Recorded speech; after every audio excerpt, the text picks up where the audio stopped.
Now we'll be discussing about three different tests that is like used to validate your time series model or converting your stationarity of your data. Okay. So first we'll be like discussing about Ung-box test. Okay. So this is one of the tests which is used for ARIMA models. Okay, so as we all know, ARIMA model, like your autoregressive model, is a regression model. So here, the goodness of the fit has to be like tested using this test before we proceed with the model for prediction purposes. Okay, so for this test, we're trying to check whether the residuals are correlated to each other, right? So even remember in moving average, we are trying to check out create a model through the residuals. So here we are trying to check the autocorrelation of the residuals. Okay, the formula. I mean, we just have to form a hypothesis here. So we assume the null hypothesis as the model. I mean, the ARIMA model does not exhibit any lack of fit. Okay, which means the models fit. In the alternate hypothesis, we assume the model exhibits a lack of fit.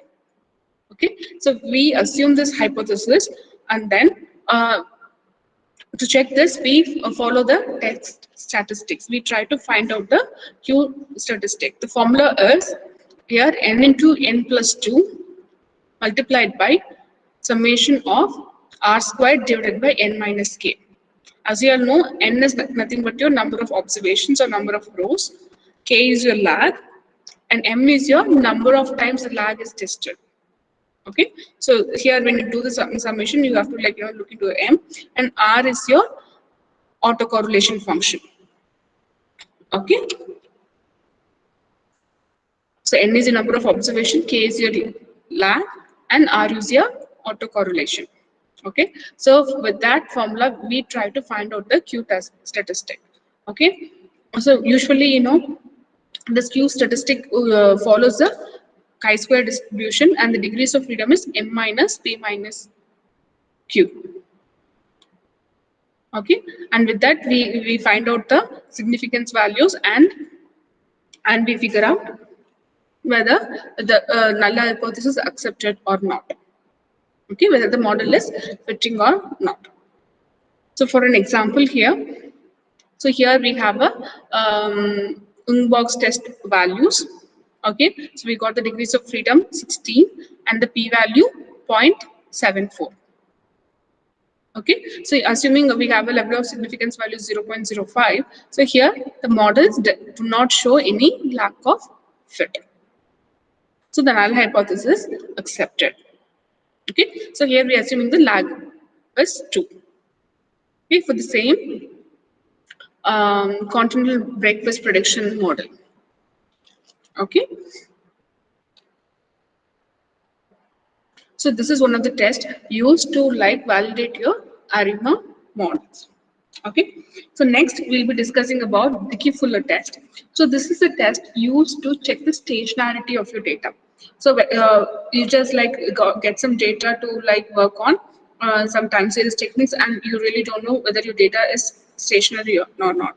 If it is stationary, you can just use it directly, but if it is not stationary, you have to convert your data into stationary, right? So for that you can do differencing.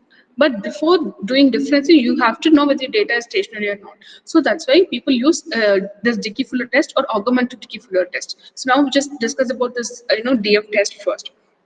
Okay, so here we formulate an hypothesis saying the null hypothesis, the time series data is non-stationary. Okay, we are assuming the time series data is non-stationary in null hypothesis. In alternate hypothesis, the time series data is stationary. So when the data is stationary, we have a beta value less than 0. Okay, and the beta value is equal to 0 when your data is non-stationary. Okay, so we know omega is equal to 1 minus beta, or here we just represented by gamma, which is also 1 minus beta. So we use a test statistic. Dickey-Fuller test is equal to gamma by standard error multiplied by gamma. Okay, so if we find out the values and we compare it with our level of significance, and then we can accept or reject null hypothesis. Okay, when we accept null hypothesis, we can conclude the data as non-stationary. Okay, so here we are using the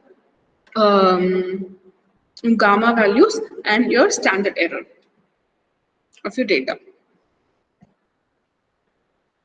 In augmented Dickey-Fuller test, actually this test is used when your residuals is not following the white noise. I believe you all know what is a white noise.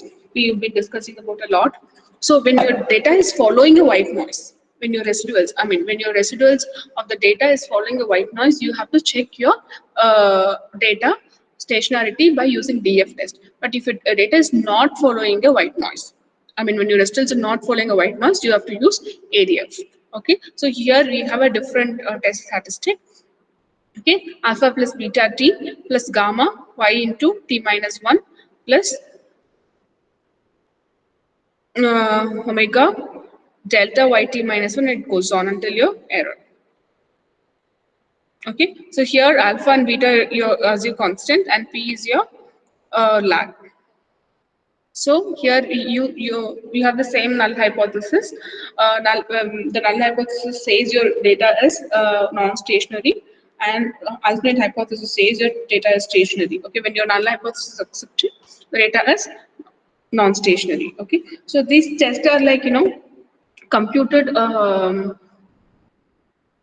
Automated in R and Python, as well as in other platforms, in MATLAB and SPSS. So we don't have to manually do this, but you have to really understand all this concept to understand what really happens behind that.